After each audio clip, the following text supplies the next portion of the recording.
প্রশ্ন আসছে, মেয়েদের ঈদের নামাজ পড়ার বিধান ও সঠিক নিয়ম কি? ঈদের নামাজে মহিলারা যাবেন, এটা সুন্নত। ঈদের নামাজে মহিলারা কি যাবেন, তাদের জন্য আলাদা প্যান্ডেল থাকবে, তাদের জন্য নামাজের ব্যবস্থা থাকবে।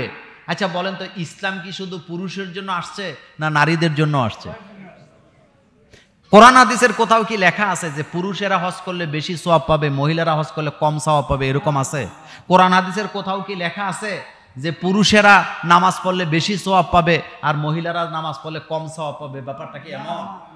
আপনি হাদিসগুলো পড়বেন। এখন তো আপনাদের চোখ খোলা, হাদিস গুগলে সার্চ দিলে চলে আসবে। রাসূলের যুগে নারীরা ঈদগাহে নামাজ আদায় করতেন, রাসূল তাদের কাছ থেকে টাকা কালেকশন করতেন এবং নারীরা সেখানে যেতেন, বাচ্চাদেরকে নিয়ে যেতেন, বাচ্চাদের কান্না আসতো, প্রত্যেক মায়েরা তাদের বাচ্চাদেরকে নিয়ে ঈদগাহে যেতেন, তারা সেখানে দান করতেন, রাসূলুল্লাহ তাদের কাছ থেকে দান গ্রহণ করতেন। এটা হলো ঈদের আনন্দ। আপনি বলবেন নিরাপত্তার ব্যবস্থা নাই, তো বাংলাদেশের আজ পর্যন্ত কোনো হুজুর মহিলাদেরকে রাতের বেলা মার্কেটে যাওয়া বন্ধ করতে পারছেনি?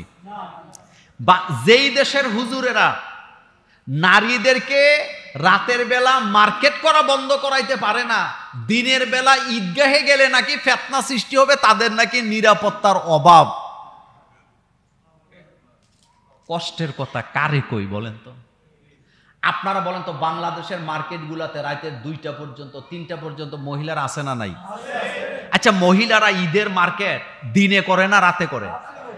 দিনে করে না রাতে করে? তো কোন হুজুর, কোন বাইতুল মোকাররমের খতিব এই কথাটা বললেন না যে না মহিলারা মার্কেটে যেতে পারবে না, এটা নিরাপত্তার অভাব? কিন্তু আমি যখন বলবো রাসূলের যুগে মহিলারা ঈদগাহে গেলেন, এখন গেলে সমস্যা কি? এটা ফিতনা, এটা ফিতনা, নারীদের কোনো নিরাপত্তা নাই। তো রাতের বেলা মার্কেটে নিরাপত্তা আছে, দিনের বেলা বুঝি ঈদগাহে নিরাপত্তা নাই? আরাফার মাঠে নারী পুরুষ একসাথে না আলাদা? মুজদালিফার মাঠে নারী পুরুষ একসাথে না আলাদা? মিনাতে নারী পুরুষ একসাথে না আলাদা? তা আপনি বলবেন ওইটা তো মক্কা মদিনা, তো আমি যে ঈদগাহে যাচ্ছি, আমরাও তো ঈদগাহে সবাই মুসল্লি যাইতেছি, এখানে কি আমরা এমন কোন লোক কি যাচ্ছে যারা নারীদের ওন্না ধরে টান দিবে? আমি যে ঈদগাহে নামাজ পড়াই সেখানে নারীরাও নামাজ পড়ে, কই কোনোদিন তো শুনি নাই যে নারীদের ওন্না ধরে কেউ টান দিছে। এরকম সাহস তো কেউ করার কথা না। মূলত আমার ওই নারীর অধিকারের কথা বললে তারা হাততালি দেয়, কিন্তু নারীরা ঈদগাহে যেতে পারবে না, এই জায়গায় একটা প্রতিবন্ধকতা। আসলে ব্যাপারটা আমার কাছে কেমন কেমন লাগে আমি নিজেও এটা বুঝি না। নারীদের ঈদগাহে যেতে হবে, এটা যাওয়া সুন্নত, যাওয়াই উচিত, যেতে দেওয়া উচিত, যেতে দেওয়া উচিত। কারণ তাদেরও ঈদ আছে, তাদেরও কি আছে? ঈদ আছে। জুমার নামাজ একই অবস্থা, ব্যবস্থা থাকলে আসবেন ইনশাল্লাহ। সৌদি আরবের সাথে মিল রেখে ঈদ পালন করা যাবে কিনা? কেমনে যাইব? সৌদি আরবের সাথে কি আমাদের সময় মিলে? আমেরিকার সাথে আমাদের সময় মিলেনি। আমাদের এখন বাজে কয়টা বলেন তো? 1:14। আমেরিকাতে এখন রাইতের 1:14।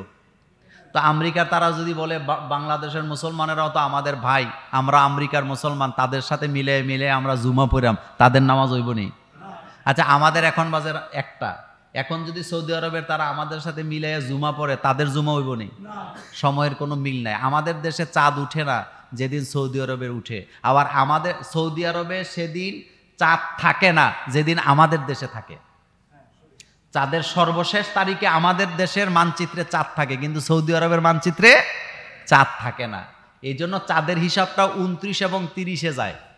সৌদি আরবের সাথে মিলাইয়া হজ করার বা আর কি বলে ঈদ করার কোনো সুযোগ কি নাই, রোজা রাখারও কোনো সুযোগ নাই। কারণ হাদিসের মধ্যে সমস্ত বিশ্বের মুসলমানকে একই দিনে ঈদ কি বলে ঈদ করা, রোজা রাখার কথা বলা হয় নাই। রাসূল বললেন চাঁদ দেখে রোজা, চাঁদ দেখে ঈদ, চাঁদ দেখে রোজা, চাঁদ দেখে রোজা ভঙ্গ করা।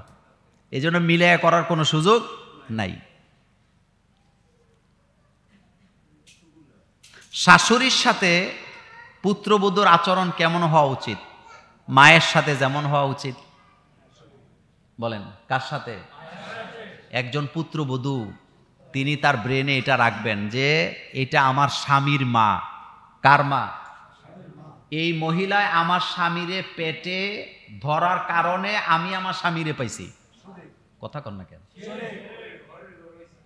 বাংলাদেশে যে সমস্ত পুত্রবধূরা ঘাটতেরামি করো, তোমাদের বলি বোন রে, তুমি যে তোমার জামাইরে পাইছো, একেবারে তোমার স্বর্ণের নেকলেস কিনে দেয়, তো তোমার শাশুড়ির কারণে তোমার জামাই পাইছো। কার দ্বারা সিন্নি খাইলি? মোল্লাই। আরে তোমার শাশুড়ির পেটের কারণে তুমি তোমার জামাই পাইছো। তোমার শাশুড়ি তারে লালন পালন করছে, দুধ খাওয়াইয়া বড় করার কারণে এখন তোমার স্বর্ণের নেকলেস কিনে দেয়, তোমার ব্যাংকে অ্যাকাউন্ট করে তোমার নতুন জামা কাপড় কিনে দেয়, তোমার অ্যান্ড্রয়েড সেট কিনে দেয়, তোমার হ্যাপি বার্থডে টু ইউ কয়। তো তোমার শাশুড়ি যদি তারে পেটে না ধরতো, তুমি তারে পাইতে কই? এজন্য প্রত্যেক পুত্রবধূর উচিত তার মায়ের সাথে যেমন আচরণ করে, শাশুড়ির সাথে তেমন আচরণ করবে। আবার প্রত্যেক শাশুড়িরও উচিত নিজের মেয়েরে যেমন সব ক্ষমা করে দেয়, নিজের পুত্রবধূরও দেয়নি। ফুত একটা বিয়ে করাইলে শাশুড়িরা পরীক্ষা নেওয়া শুরু করে। রান্না করতেন এবিডি নিজের মেয়ে কিন্তু রান্না করতে পারে না, কিন্তু পুত্রবধূ রান্না করতে না পারলে কয় তোর মায় বুঝি এটাও শিখায় নাই, বলেনি? তো তোমার মেয়ে যে রান্না করতে পারে না, তোমারটা কি জমিদারের মেয়ে? আজীব কারবার। মানে নিজের মেয়ে কিচ্ছু পারে না, কোনো সমস্যা নেই, এটা আমার মেয়ে। তো হেডও তো আরেকজনের মেয়ে। তোমার কাছে তোমার মেয়ে যেমন, আমার মেয়েও আমার কাছে। তো এটা কেন বুঝেন না? নিজের বেলা 16 আনা, পরের বেলা ওই যে বাজারে কলা বেচতেছে, কি বেচতেছে? তো কুড়ি দিতেছে 18টায়। তা 18টায় কি কুড়ি হয়? কুড়ি হয় কয়টায়? তা ক্রেতা বলতেছে ভাই এটা কি বিচার, তুমি তো 18টায় কুড়ি গনতেছ। কয় ভাই মাথা ঠিক নেই। কয় 22টা কইরা দাও। কয় এত খারাপ হয়েছে না। নিজের মেয়ে রান্না করতে জানে না, চুলার কাছে যাইতে না, একটা সালাদ বানাইতে না, সমস্যা নেই, আমার মেয়ে। তো পুত্রবধূ তো সেম আরেকজনের মেয়ে, হেবে দিয়ে একটু লবণ কম দিলে বেশি দিয়ে, কয় তোর মায় বুঝি রান্নাও শিখাইছে না। এই আচরণগুলি আসেনি?